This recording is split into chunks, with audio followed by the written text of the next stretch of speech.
আজকে নিয়ে চলে এসেছি পুরোনো দিনের একটা নিরামিষ রেসিপি, লাউয়ের ছোকলা ভাজা।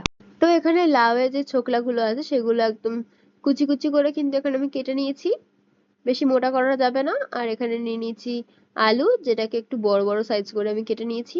আর নিয়েছি কাঁচা লঙ্কা কুচি, নিয়েছি একটা বড়ির প্যাকেট, আর নিয়েছি একটুখানি ধনেপাতা। তো এই সব কিছু দিয়ে আমি আজকে পুরো রান্নাটা তৈরি করব। তো দেখতে থাকো। তো আমি কড়াইয়ে তেল দিয়ে নিয়েছি। তেলটা গরম হলেই আমরা এর মধ্যে দিয়ে দেবো কিছুটা পরিমাণে বড়ি। বড়িগুলোকে কিন্তু হালকা ফ্লেমে আস্তে আস্তে করে লাল লাল করে ভেজে নিতে হবে। জোরে বাড়িয়ে যদি ভাজা হয় তাহলে কিন্তু বড়িগুলো পুড়ে যাবে আর খেতে কিন্তু তিতকুটে হয়ে যাবে। তো দেখতেই পাচ্ছ বড়িগুলো কিন্তু অনেকটা লালচে লালচে ভাব চলে এসছে।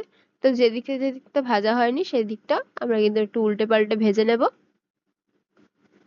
বড়ি দিয়ে জিনিসটা করলে কিন্তু রেসিপিটা খুবই দারুণ লাগে আর টেস্টিও হয় খেতে। তো দেখো বড়িগুলো কিন্তু ভাজা হয়ে গেছে আমাদের লালচে করে। যা তেল ছিল তার মধ্যে হবে না পুরো রান্নাটা, সে কারণে আমি আর একটু পরিমাণে তেল দিয়ে নিলাম। তেল গরম হলেই আমরা এর মধ্যে ফোড়নের জন্য দিয়ে দিচ্ছি শুকনো লঙ্কা আর কালো জিরে। শুকনো লঙ্কা আর কালো জিরেটা ভালোভাবে একটু ভেজে নিতে হবে। তো এটা কিন্তু একটা পুষ্টিকর খাদ্য। যে কোনো কিছুর ছোকলাই কিন্তু বেশি পুষ্টি থাকে ভিতরের মাংসর থেকে। তো সে কারণে এই লাউয়ের ছোকলাটাকে আমরা ভেজে কিন্তু পুষ্টিকর খাদ্য হিসেবে খেতে পারি।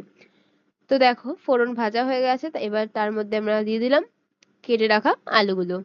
এবার আলুগুলো দিয়ে ভালোভাবে নাড়িয়ে চাড়িয়ে নিতে হবে। তো আলুগুলোকে কিন্তু আমরা বেশি ভাজবো না, তো হালকা লাল লাল করে ভেজে নেব। দেখো আলুগুলো কিন্তু ভাজা হচ্ছে। অল্প ভাজা হয়ে গেলেই এর মধ্যে কিন্তু আমরা দিয়ে দেব লাউয়ের ছোকলাটা। এটা আমরা পুরোপুরি নিরামিষ দিনের জন্য বানাচ্ছি। তো তোমরা যদি চাও তাহলে এখানে তোমরা পেঁয়াজ ইউজ করতে পারো। পেঁয়াজ দিলে কিন্তু এই ভাজাটা আরো সুস্বাদু ও দুর্দান্ত হয়ে ওঠে। তো নিরামিষের জন্য তো একটা কিছু দরকার, সে কারণে নিরামিষের তোমাদের সবার কথা ভেবে নিরামিষের জন্য কিন্তু আমি এই রেসিপিটা তোমাদের কাছে শেয়ার করছি। তো নাড়ানো চাড়ানোর পরে পরিমাণ মতো নুন আর অল্প একটু হলুদ গুঁড়ো দিয়ে আর কেটে রাখা মানে কুচি করে রাখা যে কাঁচা লঙ্কাগুলো ছিল সেগুলো আমরা দিয়ে দেবো। তারপর সবকিছু এবার একসাথে মিশিয়ে নেব। ভালোভাবে কিন্তু এবার নাড়িয়ে চাড়িয়ে নিতে হবে যাতে নুন হলুদ এগুলো কিন্তু সবার সাথে মিশে যায়। আমার ভিডিওগুলি যদি ভালো লেগে থাকে তাহলে চ্যানেলটি সাবস্ক্রাইব করে আমার পাশে থাকবেন।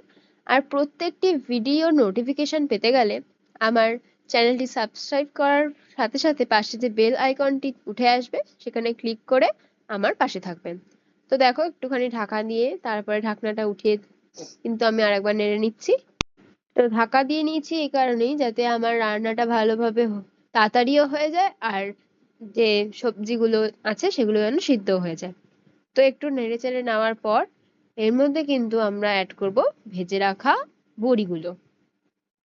তো দেখো বড়িগুলোকে কিন্তু আমরা ছোট ছোট করে একটু ভেঙে নিয়েছি, তারপরে কিন্তু আমরা এর মধ্যে অ্যাড করছি। তো বড়ি দিয়ে কিন্তু আমাদের আবারও ভালোভাবে নেড়েচেড়ে নিতে হবে। তো বড়ি দিয়ে নাড়াচাড়া করে কিন্তু আমাদের আহ 2-1 মিনিটের জন্য কিছুক্ষণ ঢাকা দিয়ে রাখতে হবে।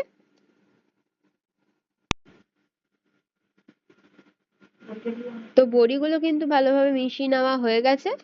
এবার কিন্তু আমরা ঢাকনাটা দিয়ে নেব। কিছুক্ষণের জন্য ঢাকনাটা দিয়ে ঢাকনা তুলে নিয়ে দেখতেই পাচ্ছ কতটা মাখো মাখো হয়ে এসছে আর ভাজাটাও কিন্তু আমাদের হয়ে এসছে। তো দেখে বুঝতেই পারছো আমাদের ভাজাটা কিন্তু অলমোস্ট রেডি। এবার ধনেপাতা কুচিটা দিয়ে আবার একটু নেড়ে চেড়ে নিয়ে আমরা কিন্তু এই ভাজাটাকে নামিয়ে নেব। তোমরাও আমার মতো সেম ভাবে নিরামিষ দিনে বা যে কোনো দিনে তোমরা এরকম একটা লাউয়ের ছোকলা ভাজা বানিয়ে দেখো। বাড়ির সবার খুব পছন্দের হবে আর গরম ভাতের সাথে খেতে তো এটা খুবই ভালো লাগে। তো কিছুক্ষণের জন্য ঢাকনা দিয়ে রাখবো। ঢাকনা তুলে দেখো আমাদের কিন্তু একদম রেডি হয়ে গেছে। তো আজকের মতো এখানেই টাটা, দেখা হচ্ছে নেক্সট কোনো ব্লগে।